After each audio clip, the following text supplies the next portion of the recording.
I won't wear that pin on my chest. Instead, I'm going to try to tell the American people what I believe will make this country great.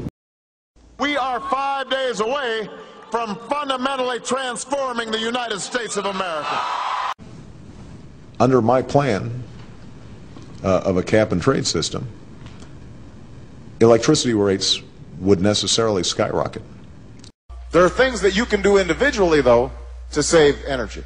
Making sure your tires are properly inflated. Americans like to drive their big SUVs. They like to leave all the lights on in their house. We're going to have to change our habits. If we want to do something serious about that, it's not going to be painless.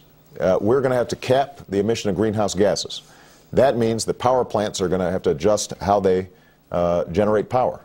They will pass on those costs to consumers. And that means we're going to have to change our light bulbs. We're going to have to, shut the lights off in our houses. America is no longer what it could be, what it once was. And so we have this enormous tragic history that all of us confront from whatever our backgrounds are, whether we're white, black, Hispanic, Asian, whether we're Muslim, Jew, or Christian. I know my country has not perfected itself. At times, we've struggled to keep the promise of liberty. And the basic outlines of the government that we possess and our civic religion as a people is such that, potentially at least, we could create a society that is the model for the world. It isn't right now. We're confronting the history and stain of slavery in this country. We're confronting the history and problems that arose as a consequence of colonialism. We're confronting those scars of violence and oppression. At what point does a baby get human rights, in your view? Answering that question with specificity, is above my pay grade.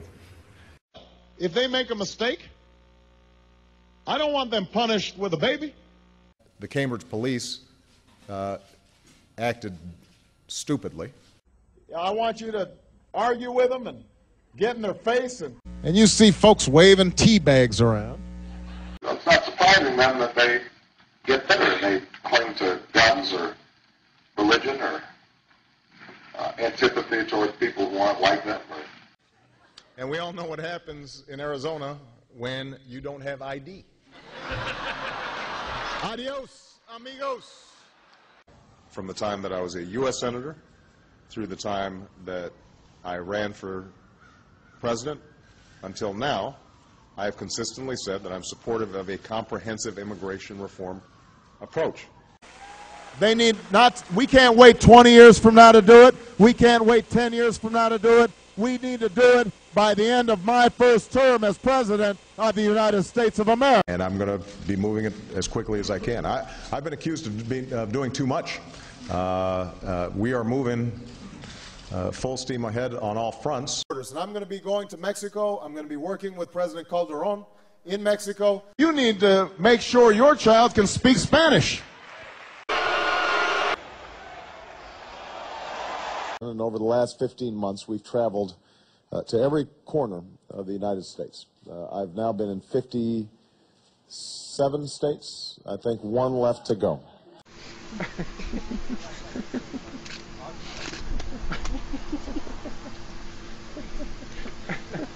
should have shot it before on that one. I was on the carpet. Well, he sucks.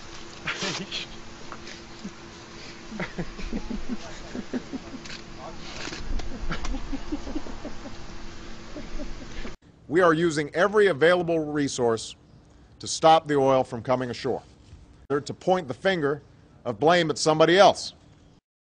I will not tolerate more finger pointing or irresponsibility. And I don't sit around just talking to experts because this is a college seminar. We talk to these folks because they potentially have the best answers, so I know who's ass to kick.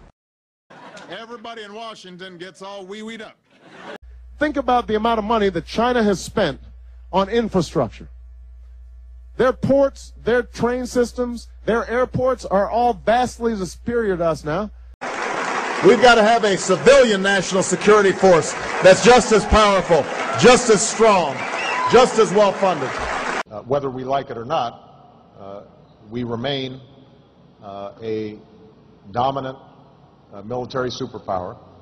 Navy Corpsman Burchard, Have enough troops that we're not just air raiding villages and killing civilians. On this Memorial Day, as our nation honors its unbroken line of fallen heroes, and I see many of them in the audience here today. You guys make a pretty good photo op. Iran, Cuba, Venezuela, these countries are tiny compared to the Soviet Union. They don't pose a serious threat. Iran is a grave threat. It has an illicit nuclear program. It supports terrorism across the regions and militias in Iraq. It threatens Israel's existence. It denies the Holocaust. In America, there's a failure to appreciate Europe's leading role in the world.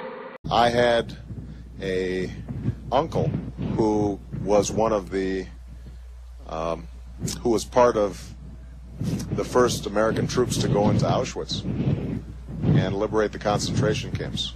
There have been times where America has shown arrogance and been dismissive, even derisive.